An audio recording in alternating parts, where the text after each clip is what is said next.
Copywriting is one of the most effective and powerful and profitable ways to grow a business. Also known as sales copy or just copy for short, copywriting is really just writing using words and arranging and writing down those words in interesting and persuasive combinations in order to increase brand awareness, persuade customers to take action, get them to buy something, or whatever else it is that you want to achieve. So if you've ever written any kind of business or marketing content in order to try to persuade or convince someone to do something, then you, my friend, have done copywriting, and you can call yourself a copywriter. Posted on social media about your business and an offer you have? That's copy. Have a section on your website that asks people to sign up or fill out an application or download something? That's copy too. Sent an email to your customers, wrote a tagline for your business, a sales page, a white paper, a lead magnet, anything at all to promote your business, it's all copy. Of course, there is a difference, and a pretty big one, between good copywriting and bad copywriting, and a few details that you should know about what really goes into this whole copywriting thing, whether you want to do it yourself or hire someone to help you out. So let me walk you through that now, starting by covering the two things that copywriting is not. Number one, copywriting is not copywriting. Now, I appreciate if you're just listening to the audio here and not looking at the screen, then that is going to sound like the most messed up and confusing statement ever. Copywriting is not copywriting. But the fact is, what we're talking about here is copywriting, which is creating copy in order to get customers to take action. Copyright, on the other hand, is the legal protection of intellectual property that protects original works of authorship and the creators who made them, or in other words, all that law stuff. Number two, copywriting is not content writing. But there is an overlap and a bit of a gray area here, so it's important to understand the difference between copy and content. But then don't worry too much about getting caught up in the details after this. Basically, copywriting is one-directional, it's outcome-driven, it's persuasive and compelling, and it's designed and written with the intention of getting someone to take some kind of action. Ideally, immediately, and ideally, in some kind of trackable or measurable way, so you can decide whether your copy was effective or not. Content writing, on the other hand, is more engagement and awareness focused. It's there to build goodwill and create relationships, and is willing to do it over a longer period of time. This video right here that you're watching now is a good example of content, not copy. But if I were to include a call to action that asked you to do something like, say, check out the link in the descriptions below this video for more information on the Digital Marketing Academy, well, then that would be copy, but copy buried inside content, like some kind of copywriting inception. Anyway, that's why I don't want you to get too worried over calling it copywriting or content writing, which leads me perfectly to my next point, which is that the best copywriting comes from copywriters who have a solid and foundational understanding of marketing strategy and marketing principles. Or in other words, the best copywriters are not the best writers, they're the best marketers. This is because copywriting is really just taking your sales and your marketing thoughts and ideas and presentations, and then putting them all into written form. The way that I like to think of copywriting is that every single piece of copy that I write acts like a kind of mini salesperson for my business. A salesperson that doesn't eat, doesn't sleep, doesn't get tired or frustrated, or take time off for weekends or holidays or anything at all. A salesperson that I can train once and then know that they're going to do their job perfectly. Never have to worry about them messing up or saying the wrong things. This is because I can spend as much time as I want getting my copy perfect, and then once that piece of copy is written, and I believe it's as good as it's going to be, I send it out to the world. And it just keeps on working forever, bringing in new leads and new customers and new sales. But the real power of effective copy is that, unlike traditional sales, which is usually done one-to-one, speaking to a single person at a time, a piece of copy posted on social media, or mailed to customers, or sent via email can reach hundreds, thousands, even millions of people, which makes it that much more important that when you write copy, you do it well, as the profit potential here for the right piece of copy being shown to enough of the right people is just massive. Now, every platform and every medium and every channel has its own style and tone and personality, and you need to take this into consideration when you're writing copy. For example, a cold email is going to look and feel and sound very different than an email that you're sending out to your customers or your subscribers. And an organic social media post is likely to have a different feel and level of assertiveness than compared to, say, if you were running it through a paid ad or actually spending money to promote this to brand new people. That said, there are rules and guidelines and principles that have stood the test of time, and have been around for tens, if not hundreds, if not thousands of years. Fun fact, the first record of copywriting is said to be this little document right here, the Egyptian papyrus of Slave Shem, which dates back to 3000 BC. But we've gotten a lot better since then, so let me walk you through some of the most important fundamentals right now, starting with features versus benefits. The best copywriters know that we as humans are emotional creatures who make decisions based on feelings first, and then justify our decisions with logic after the fact. This is why a cardinal sin in copywriting is to simply state the features and all the things that someone's going to get rather than what actually matters, which is the end result, the outcome, and the benefit that your customer will experience as a result of doing business with you. In today's hyper-competitive world where customers have seen it all and heard it all and probably tried it all before, they're unlikely to respond to anything that claims to be better. This is because A, better is subjective. So is it faster or cheaper or more reliable, or does it come with more high fives? And B, they won't believe it because, again, they've been told that things are better before, and rarely did their expectations line up with what they actually received. The solution then is to be different, to find some way to be unique or new or novel or interesting or creative, and ideally something that your competitors are going to be unable or unwilling to copy. Okay, next, the single CTA, which may be the very most important point of all. As I covered earlier, one of the biggest differences between content writing and copywriting is that copy is designed with the intention of getting someone to take some kind of action. This is why it's important to keep things as clean and clear and as concise as possible, ideally with one single call to action. And by ideally, I mean basically just have one call to action, and make sure to tell them exactly what to do next and why it's in their benefit to do so. For your digital marketing, web development, and e-commerce needs, please visit us at www.zionike.net. Thank you for watching Zionike digital marketing videos. Please check our channel for other exciting and informative videos. Like, share, and subscribe for many more to come soon. Bye! Meet Tim, a digital marketer. He works as the head of digital marketing for Amazon. But how did Tim get here? A few years ago, Tim began to see a large number of opportunities popping up in the field of digital marketing. To begin his entry into the field, he needed to understand what exactly digital marketing was and what was so great about it. First, Tim learned that digital marketing was a form of marketing through which you could advertise to people digitally. Digital marketing leveraged different channels like search engines, websites, social media platforms, emails, and mobile applications. It would give marketers the opportunity to interact with and understand their audience better and to increase the trust in their brand. Digital marketing would also show marketers advertisements to people based on their actions and preferences on the internet, while being less expensive than traditional forms of advertising. After understanding the main concepts of digital marketing, Tim realized there was more to digital marketing than he initially thought. There were also many types of digital marketing types like content marketing, search engine optimization, pay-per-click, social media marketing, email marketing, and affiliate marketing. And once he understood those types, he set up a digital marketing campaign for his uncle's e-commerce website. Let's have a look at what he came up with. First, Tim created content like blogs, videos, infographics, and case studies so that he could generate audience interest in the brand's products or services. This was content marketing. Next, he needed his audience to actually see his content. The first step was to create content on specific search keywords that were relevant to the target audience. Tim would make optimizations on the website and have credible websites linking back to the content. And lo and behold, the website began ranking on the first page of the search results. By continuous optimizations, Tim would continue to improve the ranking and ultimately make the website rank at the first position. This was SEO or search engine optimization, and Tim could do all of this without spending a single penny. He could also drive traffic to the website with advertisements, but for this he would have to pay a certain fee each time the ads were clicked. He could have text ads that show up in search engine results, image ads and video ads that show up in websites, and much more.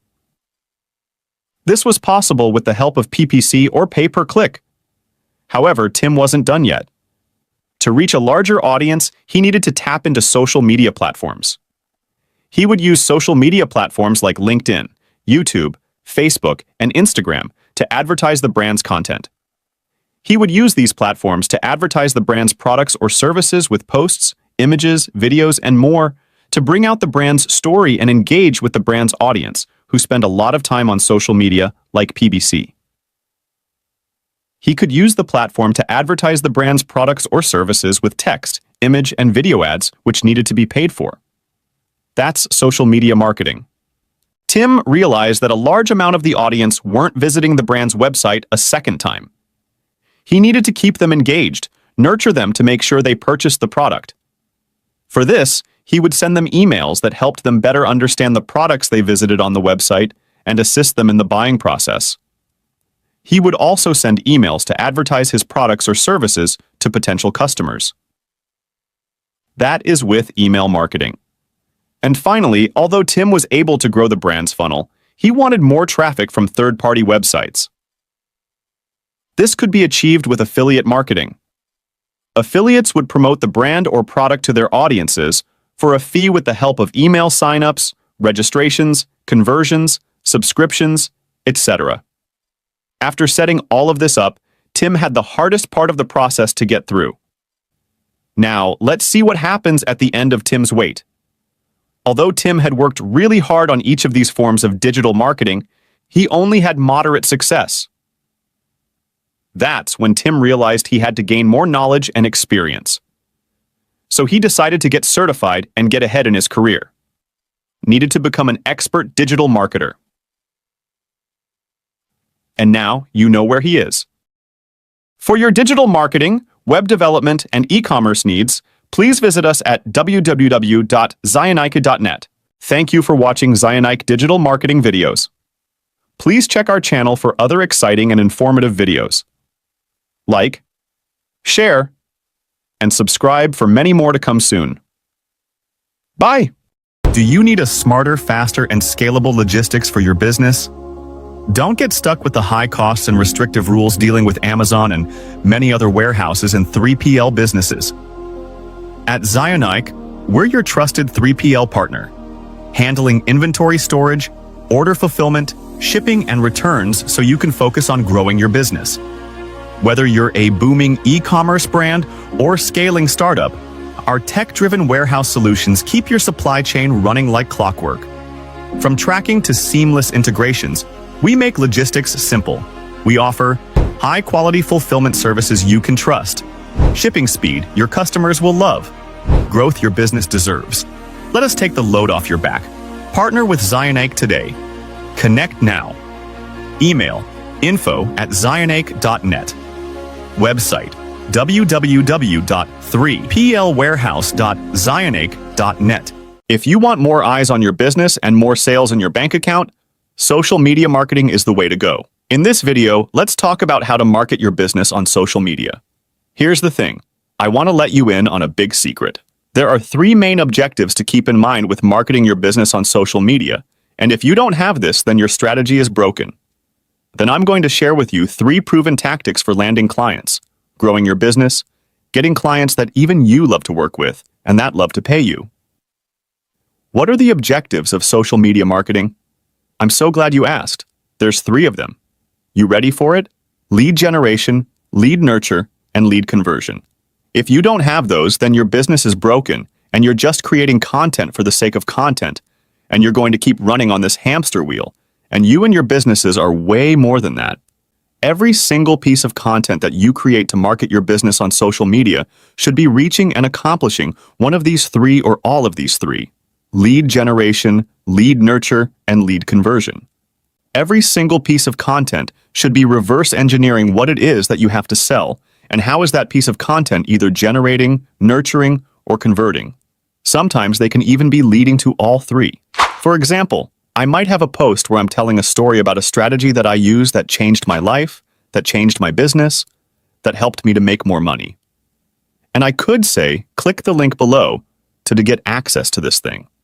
I'm going to give it to you for free today. That post, that piece of content, because it has a strong call to action, is going to generate a lead because they can click through that call to action and they can join my email list, which then they are going to be nurtured. But even if I back up to that post itself where I'm telling a really engaging story, that I've created it with the strategy in mind that I want to give them this epiphany that they walk away with thinking, that's the way that I can now also get this result. It's nurturing them before I've even generated that lead. And then the conversion comes on the back end after they've opted into my email list. And maybe I have a nurturing email sequence that then brings them towards purchasing, a consulting call with me or purchasing one of my courses. And that's the conversion. So think about how every single piece of content is accomplishing one or all of those three: lead generation, lead nurture, and lead conversion. I would recommend you actually write that down on a sticky note, put it beside your computer so that you keep that in mind, and never forget that when you're creating content. Because we are not here to create content for the sake of content. That's like throwing spaghetti at the wall and seeing what sticks. We're not about that. We are doing this intentionally to grow our businesses, right? Right. After hearing that, I want to know what you think about that. Have you ever thought about that before? Have you unintentionally been just creating content for the sake of content, or have you been using these three? Let me know in the comments below. Having an effective social media marketing strategy is so important. Why? Because this isn't a hobby, this is a business. We're not doing this just for fun, although your business should be fun. We want to be creating something that is going to give us an ROI, a return on investment, a return on energy, a return on the money that we invest, a return on the time that we invest.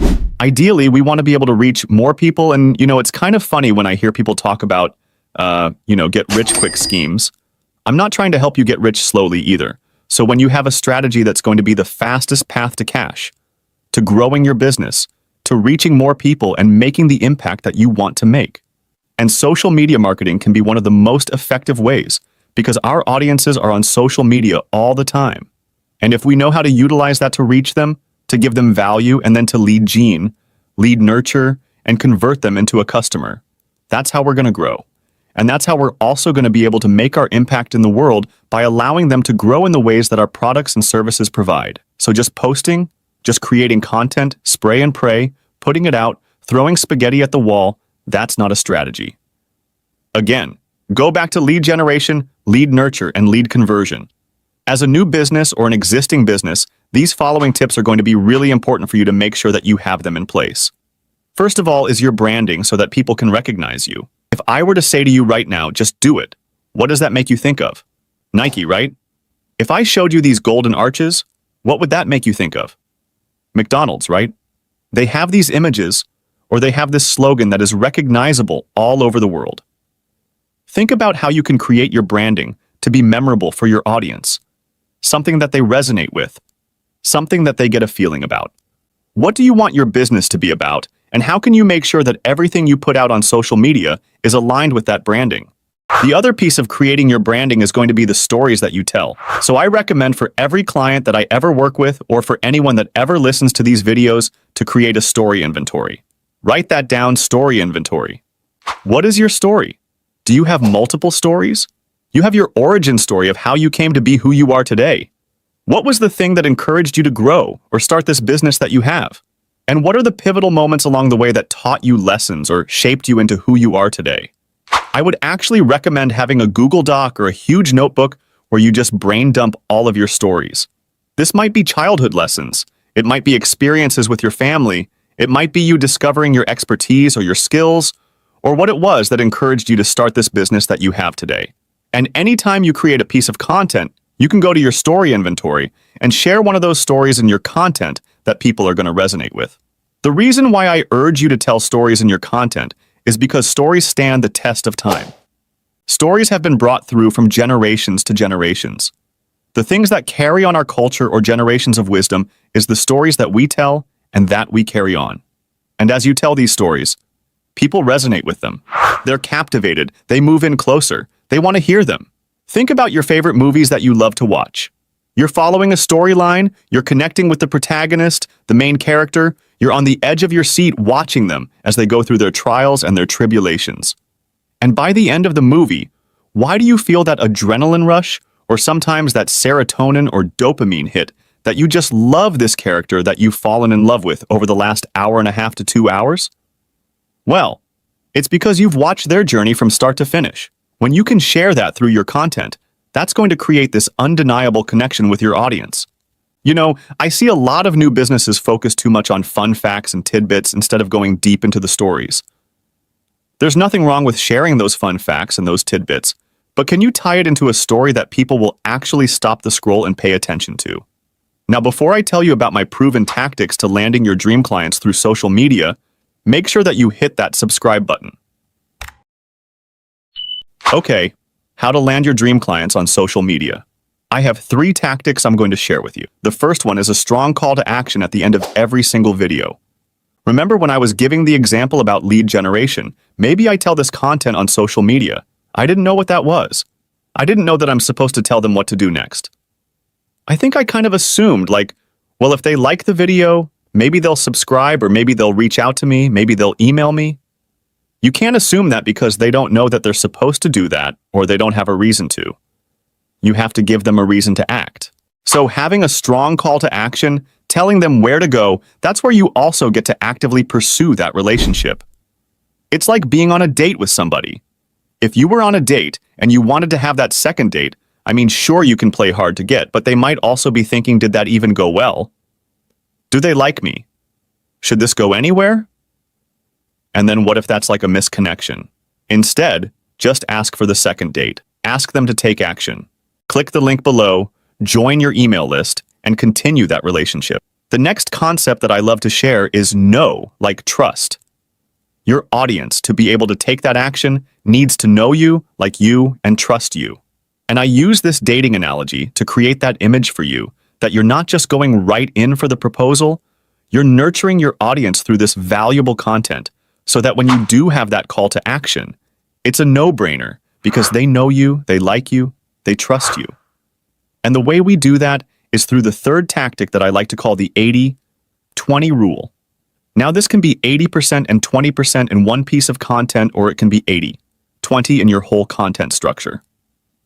So an example is, the post example that I gave you before where I told a story, and that's like 80% of the posts, and 20% of the posts was the call to action. So I led with value. I told them a story that hopefully tugged at their heartstrings or showed them the path and painted that picture of what life could be like if they follow this strategy that I'm about to tell them when they click the link below. So having the 80-20 rule is going to be really important for building that know-like trust factor, dating your audience, and leading to the call to action in a way that isn't abrasive, like going straight for the proposal. So remember, all in all, lead with lead generation, lead nurture, and lead conversion. When you have that in mind with every piece of content you create, that's what's going to boost brand loyalty and sales. For your digital marketing, web development, and e-commerce needs, please visit us at www.zionike.net. Thank you for watching Zionike digital marketing videos. Please check our channel for other exciting and informative videos. Like, share, and subscribe for many more to come soon. Bye! Today I want to walk you through different marketing tips and tactics and strategies. Or rather, give you a framework and a playbook that you can use to create marketing that works, that converts, that's profitable, and helps you grow your business or any business you're working on. What this is going to help you do is essentially any time that you're sitting down and you're thinking of ways to generate new customers, or more leads, or make more sales, or launch a new campaign, it's going to give you a framework and a roadmap that you can follow from start all the way to finish, to make sure that you're doing the right things in the right place for the right people, rather than just randomly guessing and hoping and praying that this might all just magically work. Which, let's be honest, isn't much better than gambling, and that makes no sense at all, especially when there is a far more proven and strategic path that you can follow. One that has been replicated thousands, if not tens of thousands, hundreds of thousands of times, both for myself and for my clients over the past 10 years, and one that I know that if you follow and you work through what I'm about to share with you, will have amazing and positive effects on your business and your marketing as well. So with that said, let's dive right in. See, the problem is when most people think about marketing, they think about business planning and strategy and things like that. They view it as this linear path, like I'm going to do this, and then I'm going to do that, and then it's going to be followed by this. So the very first thing that you need to do anytime you're launching a new campaign, whether it's an existing business or you're thinking of starting a new business, is you need to start right in the center here with the offer. Now, step number 1 is the offer. Now, there's a bit of a debate in the marketing community about when it comes to starting a business, when it comes to growing an existing business, do you focus on the offer first or the target market? In other words, do you want to make something and then find people to sell it to, or do you want to find people that you can help and then make something to solve their problems? No one seems to agree on this, so I've got a solution. If you have a brand new business, you've never sold anything to anyone, you just have this idea in your mind, then typically you're better off thinking about the people that you seek to serve. Those are going to be people that you may have been one in the past, or that you resonate with, or that you're currently a member of the group. And the reason is because the better that you're able to understand your target market and their pains and problems and fears and frustrations, and all the things we're going to talk about in just a minute, the better you're going to be able to position your product or your service or your offer as the solution to their pains and problems. On the flip side, if you already have an existing business, you've been in business for any length of time, then the odds are good that you already have a number of different products or services or things that you're selling. So the key here is to be specific and strategic and selective, and make sure that you're choosing the right offer with the best margins. That is the most fun to deliver. That has the highest potential for scalability. That's easy to sort of market and clearly describe. So to recap all of that, if you've got a new product or a new offer, something you're thinking of selling, do a little bit of market research, find the ideal segment of people that you can best serve, and then make sure that there's a match there. If you already have an existing business, the odds are good that you've been selling something. So find out what it is about that makes it unique, and then find the best people that you can continue to serve by 80-20 in your existing customers. Essentially taking a look at the top 20% of your customers. What are their commonalities, their traits? What do they sort of have in common? Where do they live? All of the things that we're going to talk about in just a second when it comes to market. All right, so that is our offer. And that's going to form the core of everything that we do from this point on. Okay, so now that you've got the offer in mind, the next thing that you need to do is move on to this section here. Goals. Now here's the deal. When it comes to setting goals for your marketing, I'm not a stickler for making sure that you set exact, specific, measurable goals, like we want to increase our cost of acquisition, or decrease our cost of acquisition by 3%, or increase our leads by 22.8%. But I do need you to have a North Star, a guiding sort of area, light to work towards, to make sure that you're going on the right path, rather than taking all of these completely irrelevant paths and ending up somewhere completely different that's not going to benefit you or your business or the people that you seek to serve. Good example here is that most business owners, most entrepreneurs, most marketers, sadly, they do marketing for the sake of marketing. They were told that, hey, we need to do some marketing. We need to make some stuff. So they make some stuff and then they put it out there. And unsurprisingly, it doesn't resonate because it's just stuff. Or they may have the wrong kind of goal, which is creating stuff for the sake of getting likes or comments or shares, rather than building a community and increasing engagement with the right kind of people that will lead to leads, that will lead to customers, that will lead to sales and revenue and actual business growth. Now, fortunately, when it comes to setting goals, the end goal is normally pretty simple. I mean, it's going to be an increase in sales or an increase in revenue, and then all you have to do is start to work your way backwards to assign relevant metrics and KPIs, known as key performance indicators, to make sure that everything is in alignment. Next up is all about target market. Target market, possibly the most important element in all of marketing. In fact, the word marketing, right? We've got market baked right into it. That's how important this is. They are the core, the central component of your entire campaign. The entire structure, everything you do, is about your target market and what's in service to them. You see, the reality is that when it comes to marketing, the customer doesn't buy when they understand. They buy when they feel understood, and that's all about empathy. It's about awareness. It's about being able to put yourself in their shoes, to view things from their perspective. See, the reason that a lot of marketing doesn't work, doesn't connect with the target market, is because it's not relevant. It doesn't resonate with them. They don't understand how this would apply to them, and so they just tune it out. Good example here. If you've ever seen a commercial or a YouTube ad or a Facebook ad or any kind of ad or marketing material at all, and you thought this is really dumb, Like seriously, this makes no sense. I don't even know what they're trying to sell, and if you do happen to figure out what they're trying to sell, you think what a dumb product? Who would ever buy that? And here's the thing. The product, the service, whatever it is being sold, might not be dumb. And the ad might actually be really good. But you're not the target market. First, let's figure out your ideal target market, your ideal customer avatar, also sometimes known as an ICA. And to do that, we break it down into 3 different categories. The first of which is their demographic details. These are the stereotypical things you think of when you think of marketing and think of a target market. So age, gender, income, occupation, titles, all of the things that are just like the generic customer avatar right there. Then we have geographic details. What city, state, province, country, principality, municipality, neighborhood, where do they live basically? This is incredibly important because there's going to be cultural differences between not only different countries, but also different cities, and sometimes even different neighborhoods in different cities.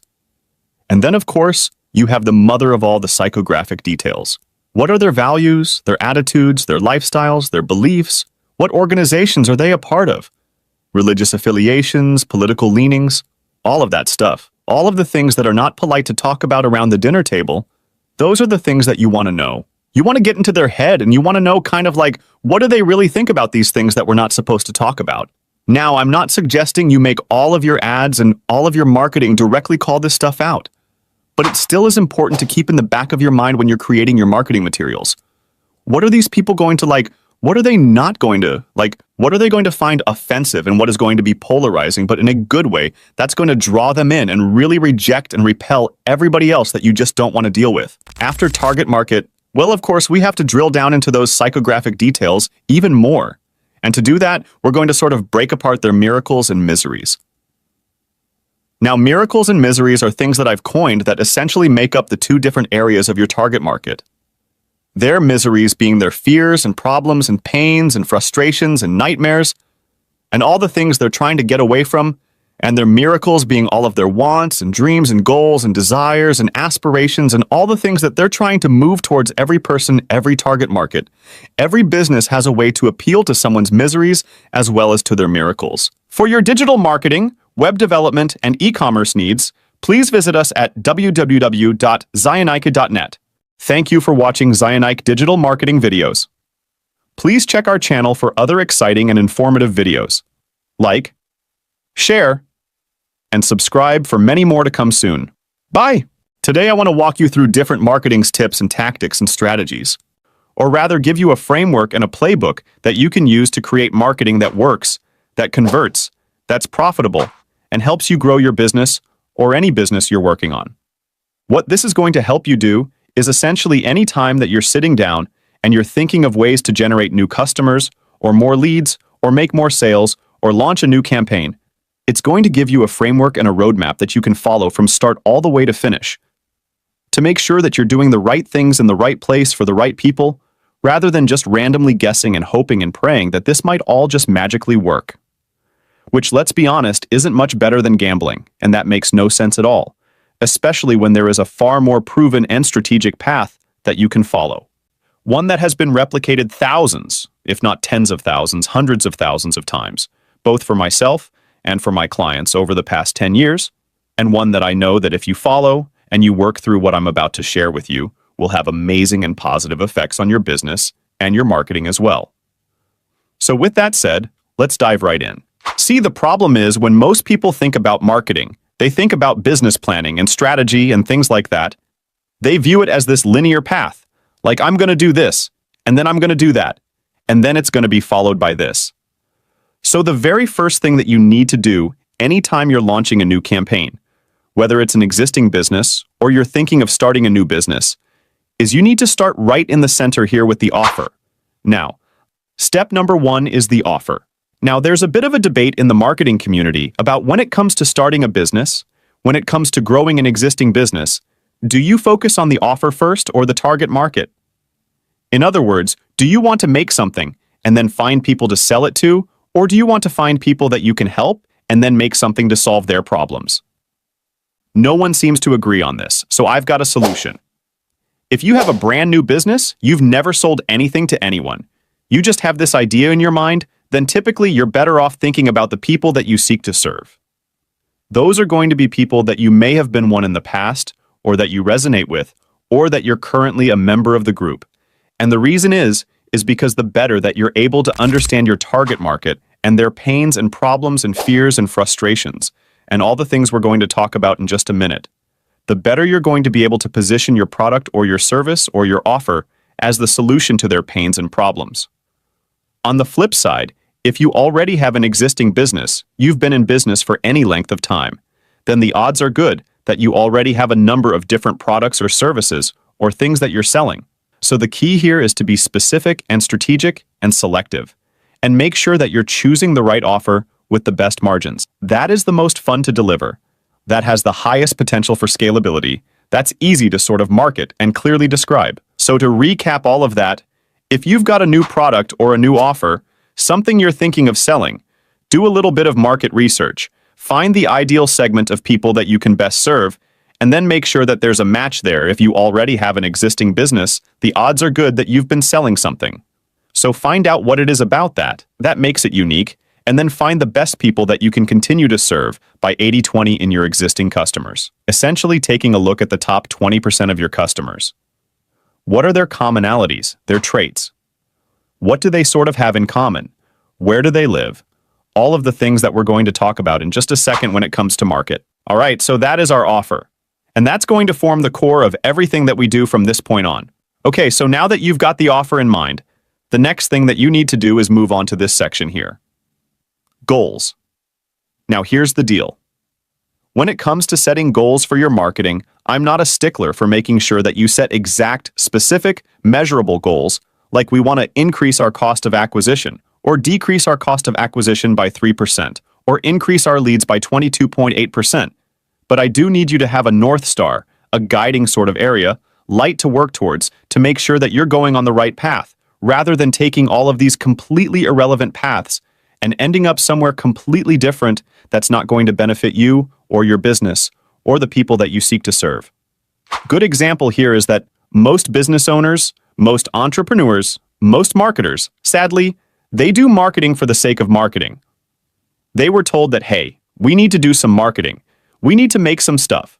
So they make some stuff and then they put it out there. And unsurprisingly, it doesn't resonate because it's just stuff. Or they may have the wrong kind of goal, which is creating stuff for the sake of getting likes or comments or shares, rather than building a community and increasing engagement with the right kind of people that will lead to leads, that will lead to customers, that will lead to sales and revenue and actual business growth.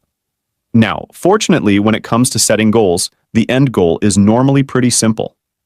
I mean, it's going to be an increase in sales or an increase in revenue, and then all you have to do is start to work your way backwards to assign relevant metrics and KPIs, known as key performance indicators, to make sure that everything is in alignment.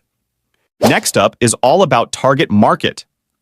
Target market, possibly the most important element in all of marketing. In fact, the word marketing, right? We've got market baked right into it. That's how important this is.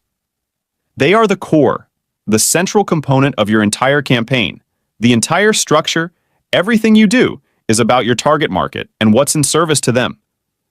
You see, the reality is that when it comes to marketing, the customer doesn't buy when they understand. They buy when they feel understood, and that's all about empathy. It's about awareness. It's about being able to put yourself in their shoes, to view things from their perspective. See, the reason that a lot of marketing doesn't work, doesn't connect with the target market, is because it's not relevant. It doesn't resonate with them. They don't understand how this would apply to them, and so they just tune it out. Good example here. If you've ever seen a commercial or a YouTube ad or a Facebook ad or any kind of ad or marketing material at all, and you thought this is really dumb, like seriously, this makes no sense. I don't even know what they're trying to sell, and if you do happen to figure out what they're trying to sell, you think, what a dumb product, who would ever buy that? And here's the thing, the product, the service, whatever it is being sold, might not be dumb. And the ad might actually be really good. But you're not the target market. First, let's figure out your ideal target market, your ideal customer avatar, also sometimes known as an ICA. And to do that, we break it down into 3 different categories. The first of which is their demographic details. These are the stereotypical things you think of when you think of marketing and think of a target market. So age, gender, income, occupation, titles, all of the things that are just like the generic customer avatar right there. Then we have geographic details. What city, state, province, country, principality, municipality, neighborhood, where do they live basically? This is incredibly important because there's going to be cultural differences between not only different countries, but also different cities, and sometimes even different neighborhoods in different cities. And then, of course, you have the mother of all the psychographic details. What are their values, their attitudes, their lifestyles, their beliefs? What organizations are they a part of? Religious affiliations, political leanings, all of that stuff. All of the things that are not polite to talk about around the dinner table, those are the things that you want to know. You want to get into their head and you want to know kind of like, what do they really think about these things that we're not supposed to talk about? Now, I'm not suggesting you make all of your ads and all of your marketing directly call this stuff out. But it still is important to keep in the back of your mind when you're creating your marketing materials. What are these people going to like? What are they not going to like? What are they going to find offensive and what is going to be polarizing, but in a good way that's going to draw them in and really reject and repel everybody else that you just don't want to deal with? After target market, well, of course, we have to drill down into those psychographic details even more. And to do that, we're going to sort of break apart their miracles and miseries. Now, miracles and miseries are things that I've coined that essentially make up the two different areas of your target market. Their miseries being their fears and problems and pains and frustrations and nightmares, and all the things they're trying to get away from, and their miracles being all of their wants and dreams and goals and desires and aspirations and all the things that they're trying to move towards every person, every target market. Every business has a way to appeal to someone's miseries as well as to their miracles. For your digital marketing, web development, and e-commerce needs, please visit us at www.zionike.net. Thank you for watching Zionike digital marketing videos. Please check our channel for other exciting and informative videos. Like, share, and subscribe for many more to come soon. Bye! In this video, I'm going to help you become a better digital marketer by showing you some of the most important things you need to know about digital marketing right now. You see, digital marketing has been made to seem way more complicated than it actually is. That's a shame, really, because it's actually pretty straightforward. That said, if you do want to get the best results possible from your digital marketing, you're going to need to know and understand the strategies that I'm going to be sharing with you in this episode. So my promise to you is this: if you watch this entire video, you will be a better digital marketer at the end. So let's get to it. So the very first thing that I need to share with you are the differences between digital marketing and traditional marketing. Brace yourself for this one because it's pretty profound. Actually, it's not profound at all, and that's what makes it so interesting. You see, digital marketing is really just marketing done through the use of digital channels. That's it. So when we're talking about digital marketing, well, we're talking about marketing through the use of channels like SEO or search engine optimization, social media, pay-per-click ads, or online Facebook ads, Instagram ads, or anything like that.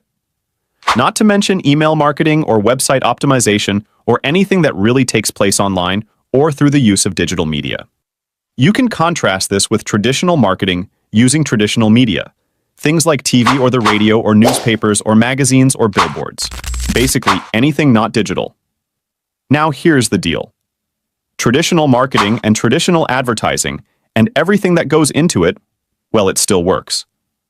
But there are some significant advantages to using digital marketing and all the digital channels that we now have available. First of all, digital marketing tends to give you a much larger audience size. Really, you can reach anybody that's online, and there's billions and billions of people online.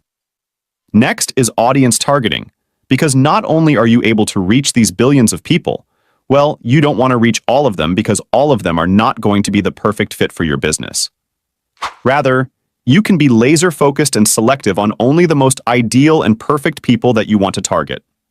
Digital marketing also tends to be significantly more cost-effective than running, say, an ad in the New York Times or, heaven forbid, a Super Bowl commercial. Again, these are designed to appeal to mass markets and to try to reach everyone. Probably not your goal, rather what you want to do is be laser-focused and selective with your marketing, and reach again only those people most likely to buy. Digital marketing also allows you to get immediate feedback, and this is probably one of my favorite benefits of the channels. After all, if you think about running, say, a magazine ad, where you've got to think of the copy and the creative and what you're going to say, and then you've got to get it all written up and sent to the magazine. It's got to get published and then distributed. Well, you could be looking at weeks, at best months, and maybe many, many months before you ever figure out if this worked or not. Digital marketing, on the other hand, well, in theory, you can write an ad and have it online in a matter of minutes. Immediate feedback, immediate correction, immediate results. Plus, digital marketing tends to be a whole lot easier to measure and to track because everything's digital, which means we've got a digital trail allowing us to measure costs and results and everything in real time so we can make adjustments and tweaks and optimizations on the fly. Again, contrast that with waiting 3 months for your magazine to come out and figure out if things worked or not. And you can't measure clicks on a magazine, so the best you can hope to do is, well, really either have them fill out some kind of a form on the magazine or visit a digital channel, which ties us back into digital marketing. Anyway, there's obviously some serious advantages here to choosing digital channels, going with digital marketing. But again, that's not to say that traditional marketing doesn't still work. It does. The point here is to take a look at either traditional or digital marketing, and then sort of take a few steps back to the strategies and the fundamentals and the principles, the consumer psychology, the buyer behavior, why people do the things they do, and then focus on mastering and learning that. Then you can apply that to digital channels or traditional channels or any other channels that come out in the future. The next thing that'll really help you become a better digital marketer is to understand the differences between strategy and tactics and when to use them. Strategy is all the big picture stuff, and this is really where you want to focus your efforts first and foremost, because this is the foundation that all of your future marketing efforts and tactics and tools and software and things like that are going to be built on. Get this part wrong, and nothing else matters, because nothing else will work. Now there are a ton of different strategies and approaches and ways to look at your digital marketing. But pretty much no matter how you look at it, it always comes back to 4 basic and really solid principles that have stood the test of time and are going to be just as relevant today as they are 100 years from now. I call these things the core 4 are made up of model, market, message, and media. Let's unpack those now. The model is essentially your business, your offer, your package, your servicing, the pricing that goes with it, how you deliver whatever it is that you deliver to the market. It's important here to design your model. Design your business around what is the most enjoyable and profitable and in demand by the market, because the worst thing you can do is build a business that you absolutely hate. Next is the market. These are the people that you're going to serve, and you don't want to say everyone or anyone with money. You want to be focused, laser focused, on exactly who is going to get the best results from your product or service, and also the market that you're going to most enjoy serving.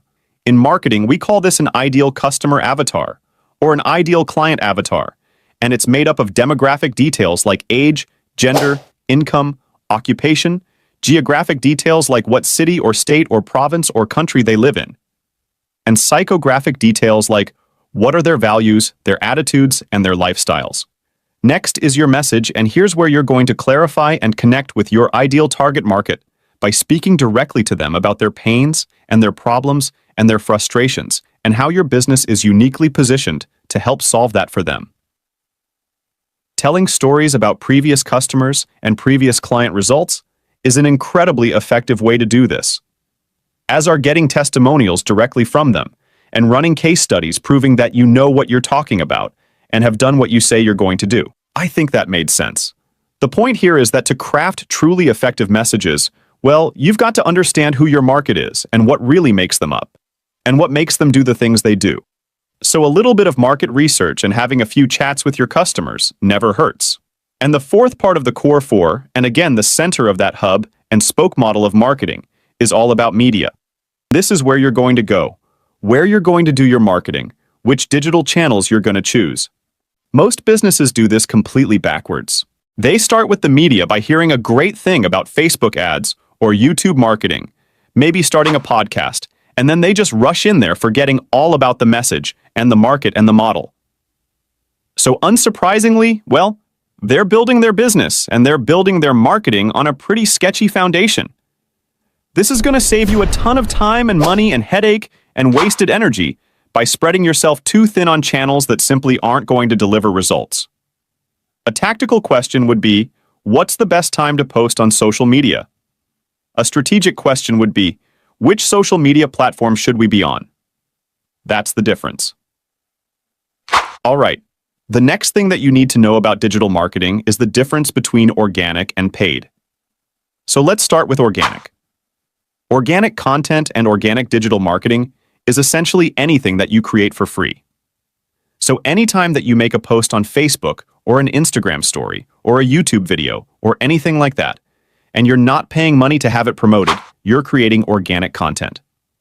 Now, this doesn't mean that it's free content because odds are good you put time and energy and probably a decent amount of money behind the content that you're creating, but by not paying to promote it, it's still classified as organic content. So if organic marketing is putting out content and not paying to have it promoted, well, then paid marketing is the opposite of that, putting out content and then paying the networks to promote it and distribute it to even more people. Basically, with paid media or paid marketing, paid ads, you're running advertising to whatever message or whatever content that you're putting out there. Now, the big players in this space right now are obviously the kingpins like Facebook ads, Instagram ads, YouTube ads, LinkedIn ads, Google ads, essentially the major networks with ads added to the back of their name. Organic content shows up in the news feeds of people that follow you, whereas with paid marketing and paid media, it shows up in the news feeds and on the phones and on the devices of the people that you choose through targeting. Now, of course, like all marketing strategies, there's pros and cons to both. Organic is free essentially in nature, but it's going to be a little more limited in reach, because the way the algorithms work is they kind of favor paid media because they like to make money. Paid media, on the other hand, has the obvious downside of costing money. Bright side, it allows you to reach a ton of people very quickly. So essentially, the choice between organic and paid comes down to time versus money, but also the rate at which you want to experience results. For your digital marketing, web development, and e-commerce needs, please visit us at www.zionike.net.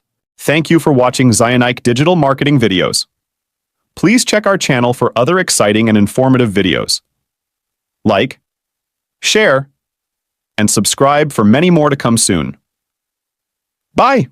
There are 3 things that you need to know if you want to create effective, high-converting, and profitable Facebook ads. First, you need to nail message market match. Get this wrong, and it doesn't matter how smart or funny or creative your ads are, they're not going to work. Next is something called the 40-40-20 rule. Every great direct response marketer and advertising legend lives and dies by this rule. But don't worry if you've never heard of it before. Most people haven't, and I'm going to walk you through exactly how to use this with your Facebook ads. And third, you need to use something called the marketing rule of 7. And not just with your Facebook ads either, but with all of your advertising and marketing and everything you do from this day forward. Use it and profit. Don't use it and don't profit. That is a terrible catchphrase. So let me show you how it's done, starting with the ever-important message market match. Want to know the single biggest reason that most Facebook ads don't work? I can't see you right now, but I'm going to assume you're nodding your head yes. Well, my friend, the biggest reason that most Facebook ads don't work is not because they chose the wrong campaign objective or wrong placement or wrong budget or anything related to the actual setup of the Facebook ad campaign. Nope. The reason that most ads don't work is because they're saying the wrong things to the wrong people. Or in other words, the offer that they're making is either unrelated or unappealing. An unrelated message means that they're making an offer that people just don't really care about. Trying to sell something in a way that just doesn't resonate with the pains and problems and fears and frustrations of the market. This is often the result of spending too much time on the features and the actual tangible things that they're going to be getting, rather than on the benefits and the outcomes and all of the results and how their life's going to be better after they make a purchase. An unappealing message is simply a message that's packaged wrong, or in other words, it's boring. It doesn't do anything to try to catch someone's attention, and so they don't stop to read it, and if they do stop, well, they just don't care. What's that sound? Oh, That's the sound of your ad dollars getting flushed down the toilet. And so money is wasted putting these boring and uninteresting and irrelevant messages in front of people and then wondering why nobody's buying. Sounds harsh, I know. I don't like to be the bad guy here. But fortunately, there is a solution that comes in the form of message market match. And message market match is exactly what it sounds like. It means matching your message to your market. But obviously, there's a little more to it than that. Essentially, message market match, also commonly known as message to market match, is really just a way of making sure that you've done your homework and you've researched your target audience. You figured out what their pains and their problems and their fears and their frustrations are, and how whatever it is that you're selling is well positioned to help solve that for them. Get it right, and people buy. Get it wrong, and they don't buy. And this is one of my favorite things about marketing and about advertising, and that it's a literal case study of human behavior. After all, people can say all of the things about how they think they are or how they would like to be, but at the end of the day, money talks.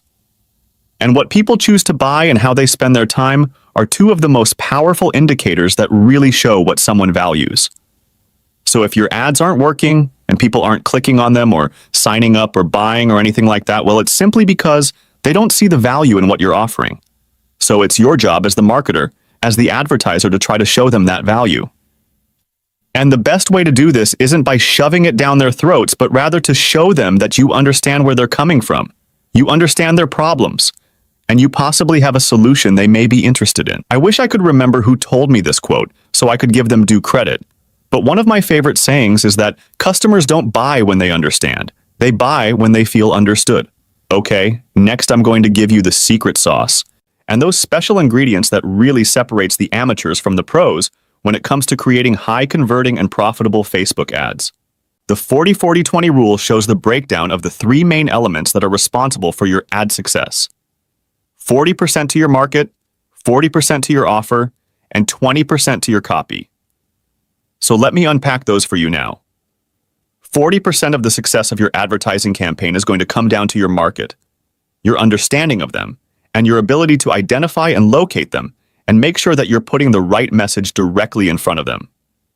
Fortunately, Facebook's targeting options are pretty amazing, so the ability to find them and get right in front of them is, well, easier than ever.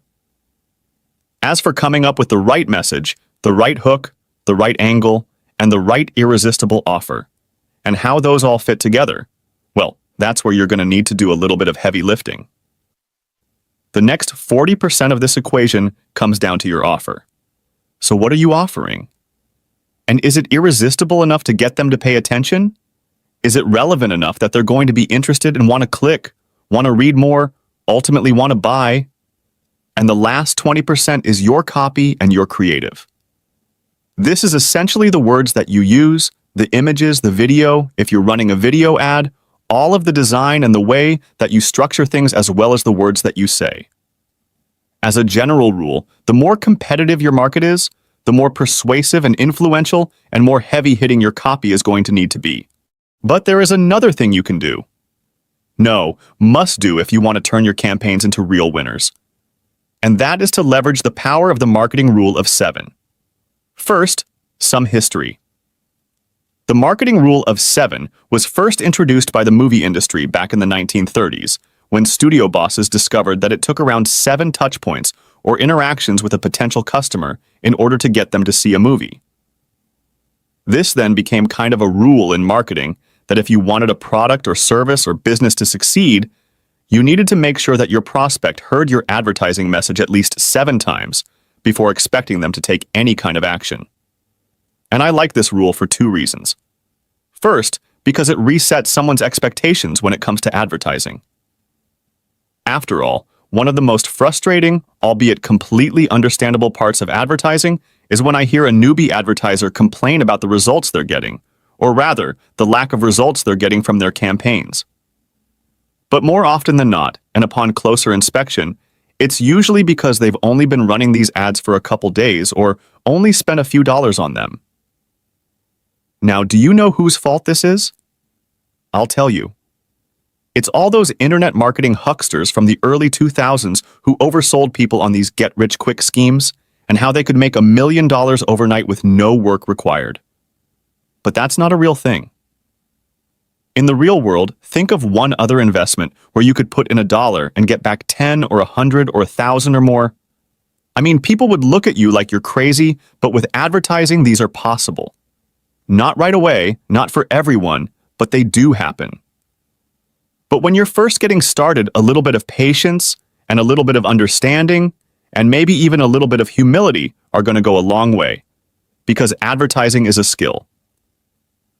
A skill that can be learned, but a skill that's going to take a little bit of training and a little bit of time. Now, don't get me wrong, the purpose of advertising, of running ads, is 100% to make money. Otherwise, why are you doing this? But it's also important to approach this with a little bit of sensibility and common sense. Those are probably the same things. The second reason that I like the marketing rule of 7 so much is because it gives me a benchmark and kind of a guide that I can shoot for and plan for and bake right into my marketing strategy. This is why the best way to do Facebook advertising today is to run your ads and then follow up and follow up and follow up and follow up and follow up and follow up and follow up and follow up and follow up. But do it in a way that doesn't break the bank. And fortunately, you can do it now easier than ever before. The first way is my absolute favorite, which is to run a Facebook ad that takes someone off Facebook and puts them onto your email list where you can follow up with them again and again forever. The next way is still good though, and it involves running a Facebook ad and then creating a custom audience based on how somebody engaged or interacted with your previous ad. For example, you could create a video ad and then create a couple of custom audiences based on people that watch 25% or 50% or 75% of the aforementioned ad.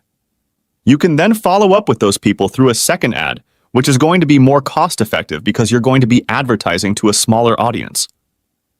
Not to mention a smaller audience means more opportunities at repetitions and touch points and building a deeper and more human connection.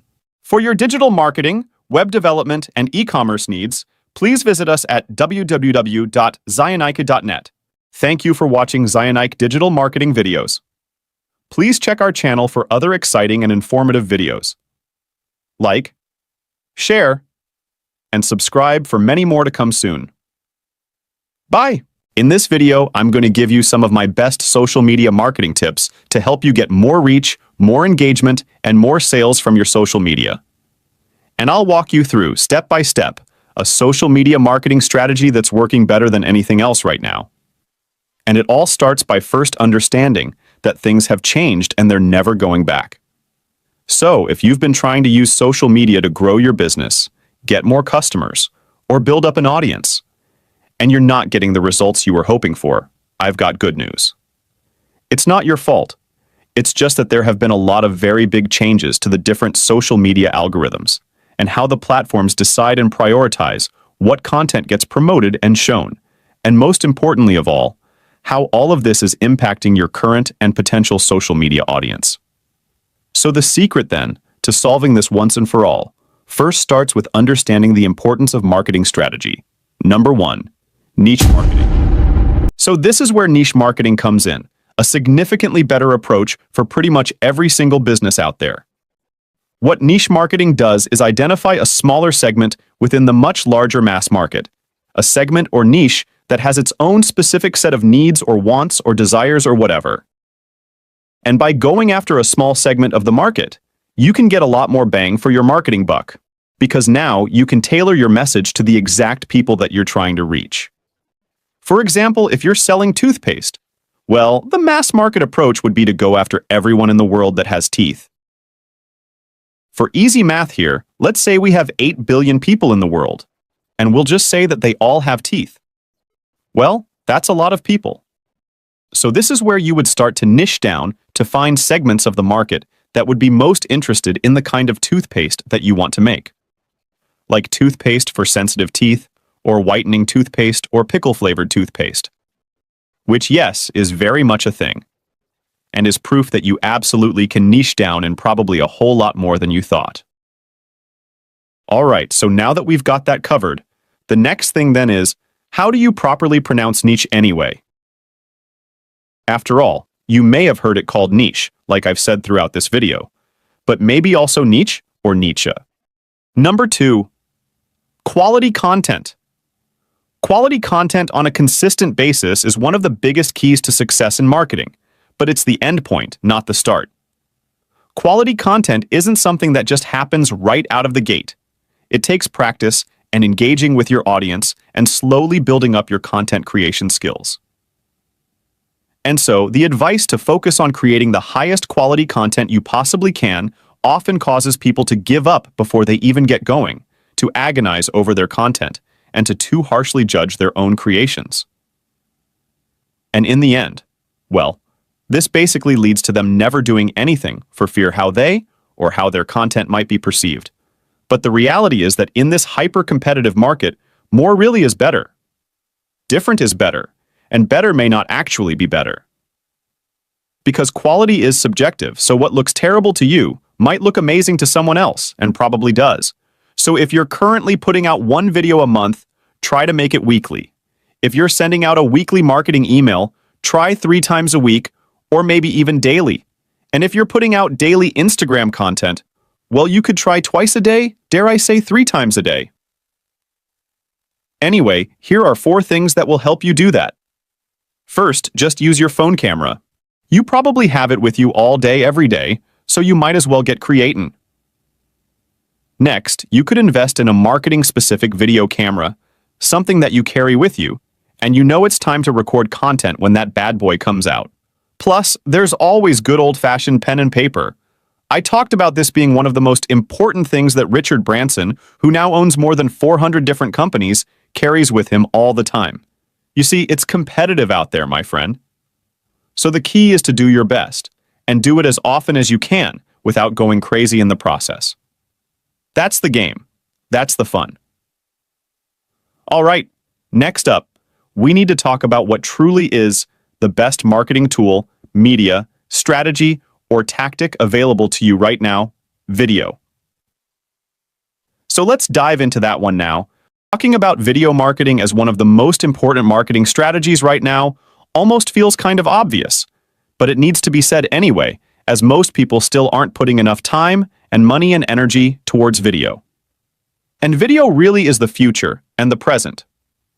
So, in rapid-fire succession, here are 5 video marketing facts to hopefully push you over the edge into the wild and wonderful world of video marketing. First, 78% of people watch online videos every week and 55% view online videos every day. Next, 54% of consumers want to see more video content from a brand or business they support. Next, 72% of customers said they would rather learn about a product or service by way of video. Also, viewers retain 95% of a message when they watch it in a video, compared to just 10% when reading it in the text. Also, marketers who use video grow revenue 49% faster than non-video users. The fact is, video is the next best thing to being in person, face-to-face, builds trust like nothing else out there, and allows you to communicate a ton of value very quickly. It's what your customers want, and it's what the social media networks want as they continue to prioritize showing video content over pretty much any other kind of marketing content out there. But if you really want to know the secret to succeeding with video marketing, then you need to know exactly what to say, how to say it, and what psychological hot buttons to push in your viewers.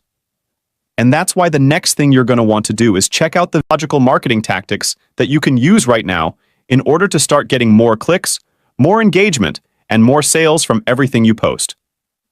For your digital marketing, web development, and e-commerce needs, please visit us at www.zionike.net.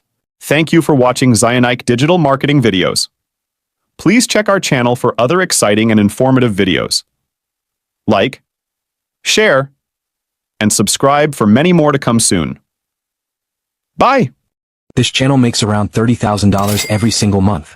This channel makes around $45,000 every single month. And this channel has made over $5 million in a single month. And with the existing content gaps on YouTube and new AI technology that's changing the game for creators, it's possible to copy all 3 of these channels while still making content that's unique to you without even having to show your face. These are 6 faceless YouTube channel ideas that will make you rich in 2025, starting with the easiest but least profitable of the 3, working all the way up to the channel idea with the potential to make you a millionaire. Starting with channel idea number 1, which is a faceless history channel. 1. Faceless Untold Mysteries channel. Idea. Focus on uncovering lesser-known mysteries, unsolved crimes, or lost civilizations, but add a twist. Instead of just summarizing the mystery, offer alternative theories or explore possible modern solutions to these mysteries using new tech, AI predictions, or expert opinions. Unique twist. Instead of just presenting a mystery, dive deep into unexplored theories or even crowdsource theories from your audience. You can use AI or simulations to generate what certain events could look like in modern times. Potential. This can attract an audience interested in not just history but also true crime, conspiracy theories, and tech innovations. 2. Faceless Urban Legends and Creepy Folklore channel. Idea. Instead of focusing on typical scary stories, you could focus on urban legends and creepy folklore from different cultures.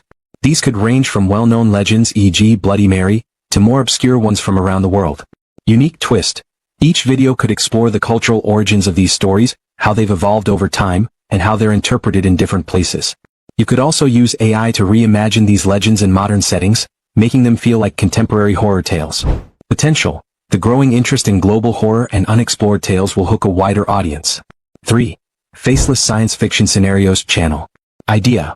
Explored what-if scenarios, but focus on science fiction and futuristic predictions. For example, what if humans colonized Mars by 2040? Or what if AI controlled our daily lives? You can use a mix of real scientific principles and hypothetical ideas to make these videos both informative and intriguing. Unique twist. Combine AI and VR tools to create visually immersive sci-fi simulations. For instance, simulate what life on Mars could look like using AI-generated visuals or create a simulated AI-controlled city for the viewers to experience. Potential. Sci-fi is a massive niche, and you can tap into the growing interest in space exploration and AI. 4. Faceless Deep Dives into Tech Innovations channel. Idea. Instead of generic tech reviews, create a channel that deep dives into emerging technologies and their societal impacts, such as quantum computing, biotechnology, or AI ethics. Focus on how these technologies could change our future, from healthcare to education to entertainment. Unique twist. Use AI to visually explain complex topics and future scenarios, and feature interviews with experts who can offer predictions or insights. Potential. Tech enthusiasts, students, and future-forward thinkers would be drawn to this content, especially as technological change accelerates. 5. Faceless Mind-Bending Puzzles and Riddles channel. Idea. Present mind-bending puzzles, riddles, or paradoxes that challenge viewers to think outside the box. You could use AI to generate new riddles, puzzles, and challenges, or create interactive episodes where viewers solve puzzles in real time, without needing a face. Unique twist. Add a real-world twist by incorporating puzzles based on famous mysteries, scientific paradoxes, or even puzzles used in military or intelligence training. For example, can you solve this riddle like an FBI agent? Potential. Interactive content like this, combined with a puzzle-solving challenge, would engage viewers for longer periods, especially if you give them clues over multiple videos. 6. Faceless Historical What-Ifs channel. Idea. Similar to your competitors' What If History idea, but with a focus on modern history that most people haven't thought of. For example, what if the internet was invented in the 1960s? Or what if the Cold War never ended? Unique twist. Use AI-generated visuals to show what the alternate history would look like, making it not just theoretical but a visually engaging experience that reimagines significant moments in modern history with real-world implications. Potential. This could attract both history buffs and people interested in alternate realities. If you do this right, you can literally become a millionaire. And that's 6 faceless ideas that will make you rich in 2025. Let me know which faceless channel idea you like the most in the comments, and remember, like, share, and subscribe.